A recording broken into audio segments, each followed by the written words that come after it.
Sir कानून तो है, ये अपराध भी है, इसमें जुर्माना भी है, इसमें जेल भी है, तो क्या कानून कड़ा नहीं है या फिर उसका पालन नहीं हो रहा?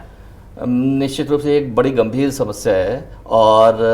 कानून का क्रियान्वयन सबसे इम्पोर्टेंट है। अब देखिए, अगर हम चर्चा करें निर्भया कांड के बाद, तो उसके बाद सरकार ने जो कानून बनाए हैं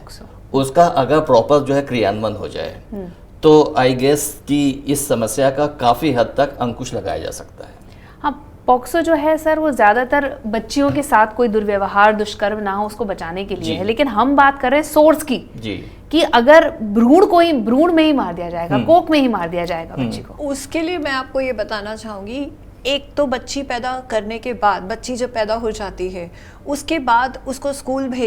भेजने में भी आज भी एक माँ को डर लगता है कि बस का ड्राइवर, बस का कंडक्टर, बस का क्लीनर कहीं मेरी बच्ची को गलत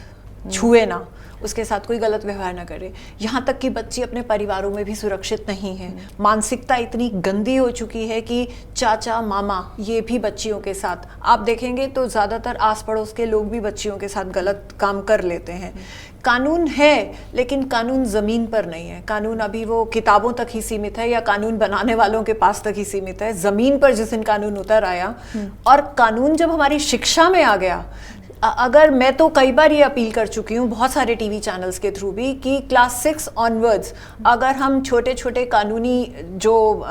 पेचीदा बातें हैं और किस अपराध की क्या सज़ा है, अगर हम क्लास 6 ऑनवर्ड स्कूल्स में पढ़ाना शुरू कर देंगे तो ये अपराध कम होना शुरू हो जाएगा। हो सकता है आज आपके द्वारा मेरी आवाज़ कहीं दूर तक पहुंच जाए कि अगर हम क्लास 6 ऑनवर्ड्स कानून की छोटी छोटी बातें कि इस अपराध की ये सज़ा है, इस अपराध की ये सज़ा है, कहीं हमारी सिविक्स में ये पढ़ाना शुरू कर दें तो शायद ये अपराध कम हो और मानसिकता बदले। वहाँ पर शिक्षा अपनी एक मजबूती से बात करेगी और जब बच्चे को डर लगेगा कि अच्छा अगर मेरे से गलती से भी ऐसा हो गया तो मैं पकड़ा जाऊंगा और पकड़ने के बाद मेरे को ये सजा मिलेगी या मैं इसका शिकार हो गया, या मैं इसका शिकार हो गया। तो दोनों ही तरफ से अगर ये बातें हो, शिक्षा भी, जब शिक्षा ऐसी होगी तो बच्चे में डर आएगा। देखिए अनुशासन कैसे आता है, या तो जिम्मेदारी से या खौफ से। आप सड़क पे चलते हैं, आप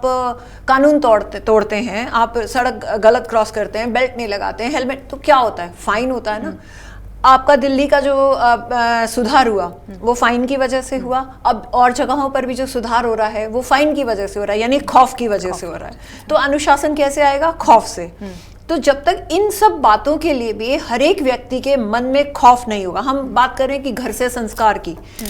माता पिता संस्कार दें, कोई माता पिता अपने बच्चे को मुझे नहीं लगता कि गलत संस्कार देता होगा, गलत काम करने की शिक्षा तो यस, लेकिन ये बातें कहीं ना कहीं से आस पड़ोस से या कहीं ना कहीं से एक बीमार मानसिकता से उन बच्चों में आती हैं। वो कहीं ना कहीं से सीख लेते हैं, कभी गलत दोस्त मिल गए, कभी गलत चाचा मिल गए, कभी गलत मामा मिल गए, तो ये गंदी आदतें बच्चों को पड़ती हैं। तो इसको हम अनुशासित कैसे कर पाएंगे, जब हमारे मन में खौफ होगा। और खौफ कहाँ से आएगा, सख्त कानून से अनुशासन आएगा, अनुशासन से खौफ आएगा और खौफ से ही हमारा समाज बदल सकता है, हमारी मानसिकता बदल सकती है।